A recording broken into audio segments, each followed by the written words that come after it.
Hello, and welcome to Street Aesthete. This is the show where we explore street view coverage of a noteworthy location, looking out for beautiful architecture and stunning scenery while I amuse myself by remarking on what we see, and you rejoin me for the third time in a row in London. For the last 2 episodes of the show, we've been exploring this area in western central London. We've been looking at the borough of Kensington and Chelsea, we looked around Sloane Square, we looked around South Kensington, Gloucester Road and Earl's Court, so we've been making our way west on the District line. But there are a few other places in this area which, although not on the District line, feel to me like they are spiritually akin to the Victorian red brick streets that we've been exploring so far. And so I want to take you to 3 of them today. And the first one is one that actually it's not unlikely that as a tourist you might have explored this area. But given that I'm in a mood to look at red brick architecture, I want to take you to one of the finest neighbourhoods for it. And having said that, I've dropped us right in to something that is not red brick. It's not by any means, by the way, that I'm saying that this isn't also a very beautiful building. This is Imperial College, London. While I certainly can appreciate this neoclassical architecture, the thing that really does it for me is the more decorative and varied red brick late Victorian architecture that we see here. And something that's just wonderful about this street is the way that it curves around to frame your view of the Royal Albert Hall, which is one of our premier classical music venues in London. And as you'll see, we start to come around the bend here. And since I don't really want to see all this refuse here, we're just going to change to a different date. And we start to see how the curvature of the street here mirrors the wonderful roundness of the Royal Albert Hall as we approach.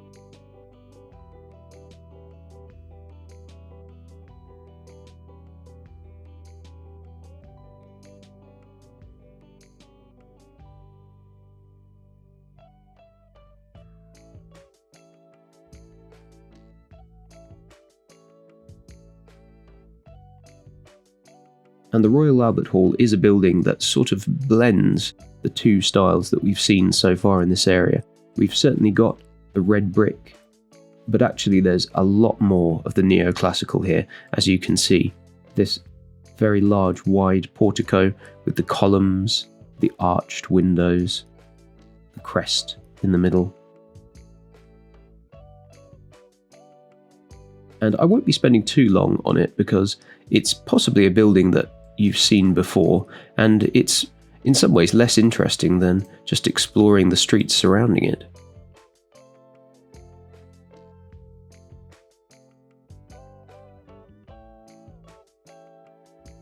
But it does just look fabulous, framed by the buildings on either side as we approach it. And we're going to see about the other side of the curve here. And it's a good thing indeed that we came in this direction because I had forgotten that this was here. This is, of course, the Royal College of Music.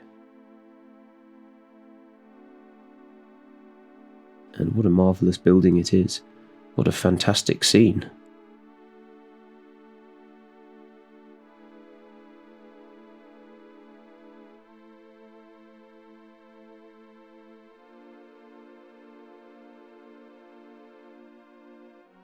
I suppose the thing that really distinguishes the Royal Albert Hall is the colour of the decorations around the red brick, which is quite a bit more sandy, almost golden at a distance, we might say, than some of the surrounding decoration, which is usually a little bit more kind of pale, creamy, sometimes white.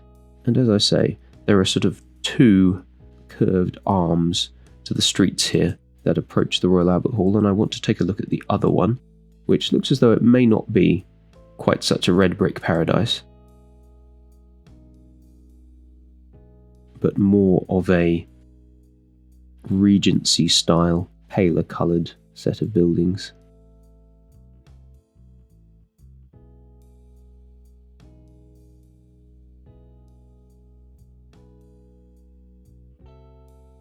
which definitely have their own charm.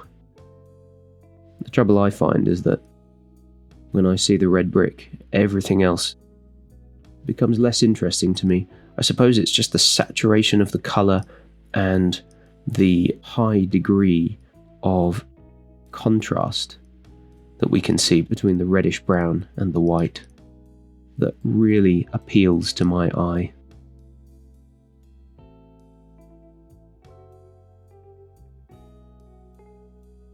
And we come now to one of the gates into Hyde Park, which is not quite where I intended to be. I was hoping, of the yellowish colour here, was hoping to get onto that other arched arm, as I said, but we can perhaps make our way there down this alley.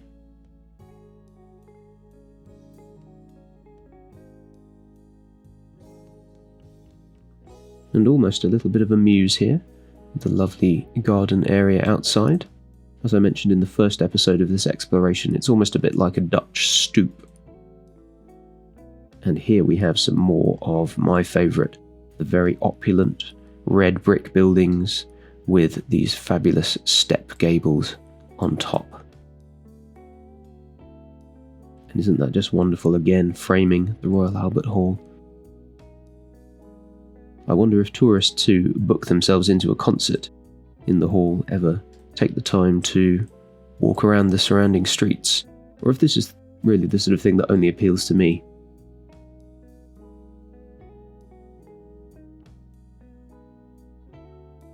This is the Albert Memorial,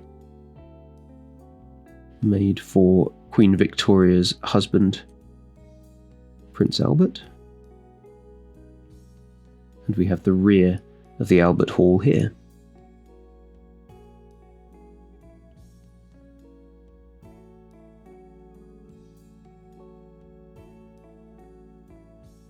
Fabulous. Now at this point I want to jump over to a slightly different part of the city. We're still roughly in the same area. We're just going to jump to the other side of Hyde Park, and I want to take you to Mount Street, which is just here. So let's imagine that we'd walked across Hyde Park and we'd emerged onto the street here. And there's the edge of the park. And I want to take you to perhaps one of the lesser known tucked away gardens in this area, which, as you'll see, is surrounded by red brick architecture and can be a really beautiful place to enjoy the sunshine on a hot summer's day. But before we come to the gardens, I'll show you some of the surrounding streets.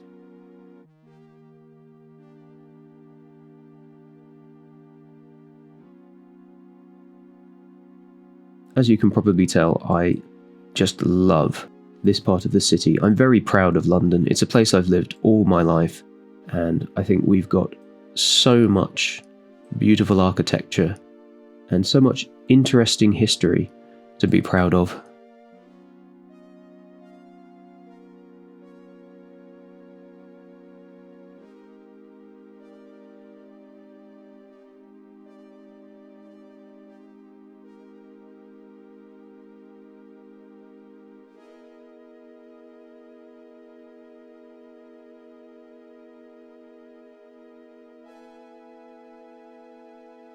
And now, I am going to take you into the gardens, if we can follow the coverage in there, but I just want to take a look at the buildings over here as well. So much to see.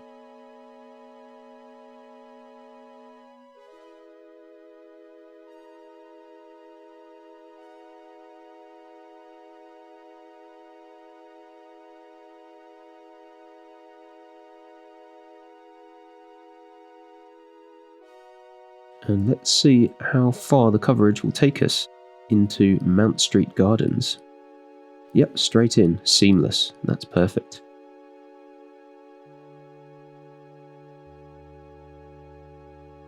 It really is rather tucked away and not even particularly prominently marked on the map, so I'm sure that this is a place that the tourists will almost never stumble across. but it's one of my top picks, I would say, for sitting down for perhaps 20 minutes to eat your lunch or just enjoy the sunshine. Surrounded by great architecture, a very neatly kept garden, this beautiful palm tree. It's wonderful. And my preferred way of approaching it actually is usually through this alley here. In fact, let's see if we can get through there. Yes, we can. I'll show you what the effect of entering the gardens is. This is what I loved about it the most when I first discovered it. You can be walking around on these streets, surrounded as ever by just wonderful edifices, and notice this little alley, this very unassuming alley that doesn't seem to be going anywhere in particular, perhaps just a courtyard at the back of the buildings. And then as you enter, the place opens out before you into this gorgeous garden, the sun dappling through the leaves, and the red brick surrounding you on all sides. Mount Street Gardens. Don't miss it. Isn't that just fabulous? The palm tree, the plane trees, the buildings framing the outskirts of this courtyard garden.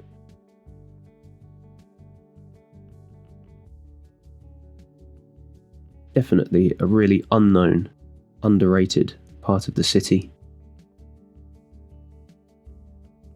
And we'll just pop out onto the street here.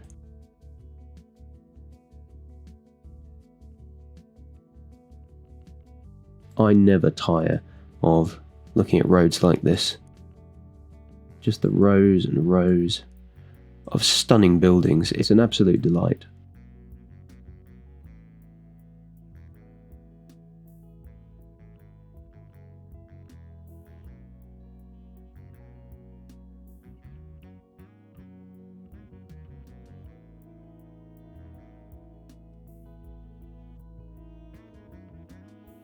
I mean, just take a look at this.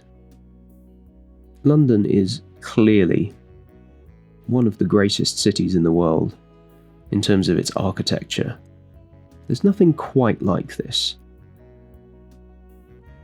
There certainly is a very high density of beautiful buildings, some of which even look this way, in Amsterdam, say, with the gables. And indeed, Paris has its own charm, although it's a little bit uniform for my liking.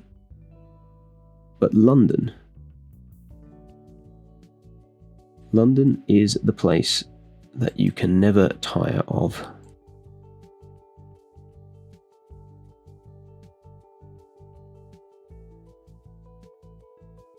Now, there's just one more area around here that I want to show you that feels spiritually connected to the others that we've explored so far.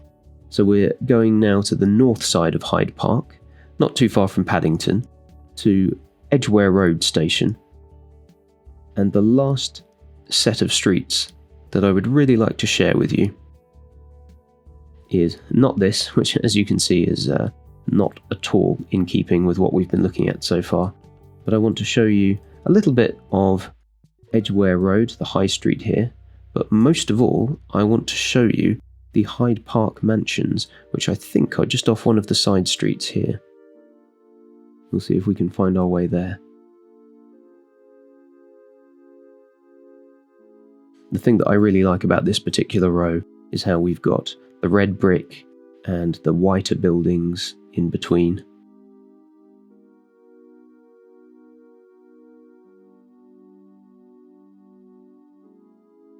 And then these more Georgian-style buildings, much older, opposite. A real mixture on display here. But anyway, we need to be going in the opposite direction, I think, to find the streets that I'm looking for.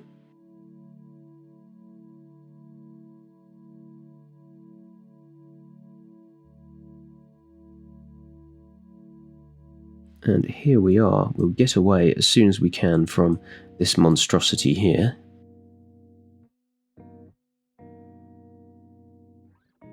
and find these streets here. So as I said, these are the Hyde Park Mansions. It's just a very small neighbourhood, but one that is very richly decorated and saturated with red brick.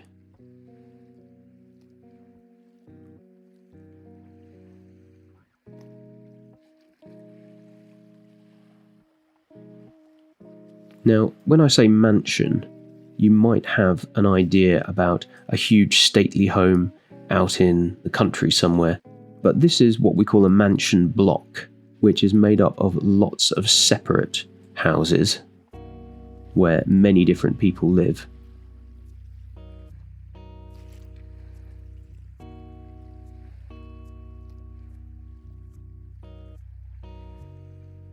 And this is, as you've perhaps been able to tell from the high street nearby, one of the less wealthy neighbourhoods than the areas we were looking at south of here in Kensington and Chelsea. And so these homes are actually much more likely to be occupied. And on the occasion when I took my camera over here to take some photos of the buildings, I definitely saw a few people looking out their windows at me with suspicion. So it's great to be able to explore the street view coverage of it here without intruding upon the privacy of the residents.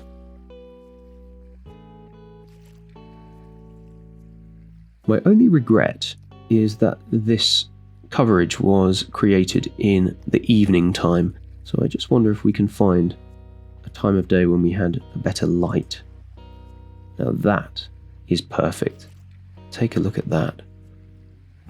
I love the way that the sunlight is glinting off of the bricks here.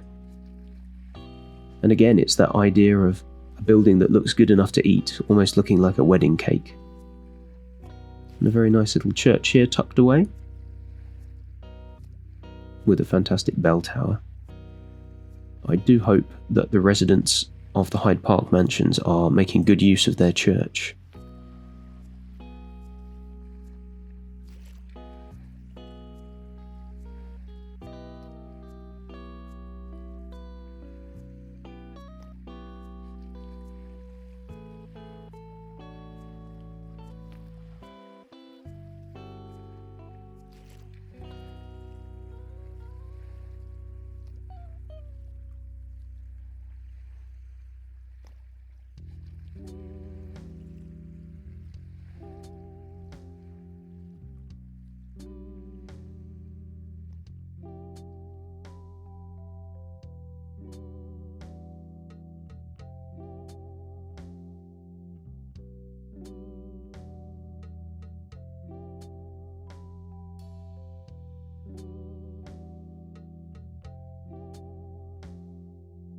Wonderful.